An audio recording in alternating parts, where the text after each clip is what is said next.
ভাই জীবনে বহুত ভিডিও দেখছেন, এই ভিডিওটাও দেখেন।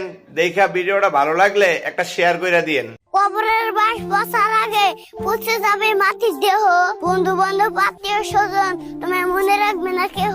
অর্থ সম্পত্তি টাকা পয়সা কিছুই যাবে না তোমার সাথে, দুই টুকরা কাফনের কাফন নিয়ে যেতে হবে খালি হাতে।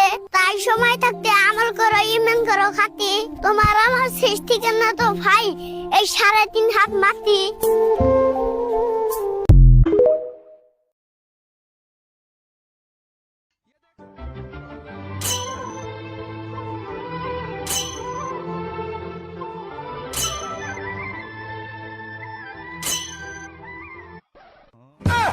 হঠাৎ আজরাইল পাঠাইয়া তোরে নিতে পারে তুলিয়া, কিসের আশায় রহিলি।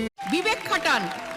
হুজুরের বাড়িতে কখনো মিলাদ হয় না, ডাক্তারের বউয়ের কখনো সিজার লাগে না, একজন গণক তার নিজের ভাগ্য পরিবর্তন করতে পারে না, পীর নিজে কখনো মাজারে টাকা দেয় না। তাই আবেগের পিছনে না ছুটে বিবেক খাটান। পাশে দাঁড়িয়ে ভরসা দেওয়ার লোক নেই, সামনে দাঁড়িয়ে পথ দেখানোর লোক নেই, কিন্তু পেছনে দাঁড়িয়ে সমালোচনা করার অনেক লোক আছে। কথাটা তেতো হলেও সত্য। এখনকার মেয়েরা নাকি মায়াবতী গুণবতী, ভাইজান আসলে কি সত্যি?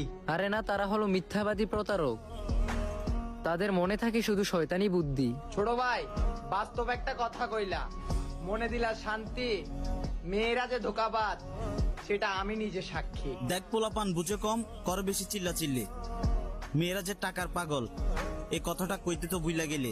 সবকিছু ঠিক আছে ভাই, এখন আমি কি কিছু বলতে পারি? আমাদের সমাজেও কিছু জান্নাতি হুর আছে, যাদেরকে আমরা সম্মান করে বলি পর্দাশীল নারী।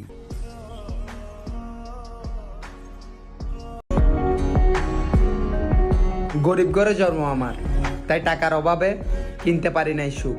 টাকাওয়ালা আত্মীয় স্বজনের অপমানে দেখেছি আমার মা বাবার অশ্রুসিক্ত চোখ। ইনশাল্লাহ একদিন চোখের পানি মুছে দিব মা বাবার, পুরা দুনিয়া দেখবে আমার মা বাবার হাসি ভরা মুখ।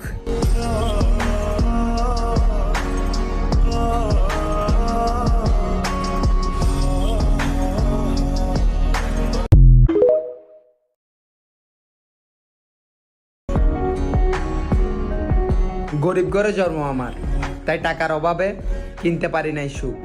টাকাওয়ালা আত্মীয় স্বজনের অপমানে দেখেছি আমার মা বাবার অশ্রুসিক্ত চোখ।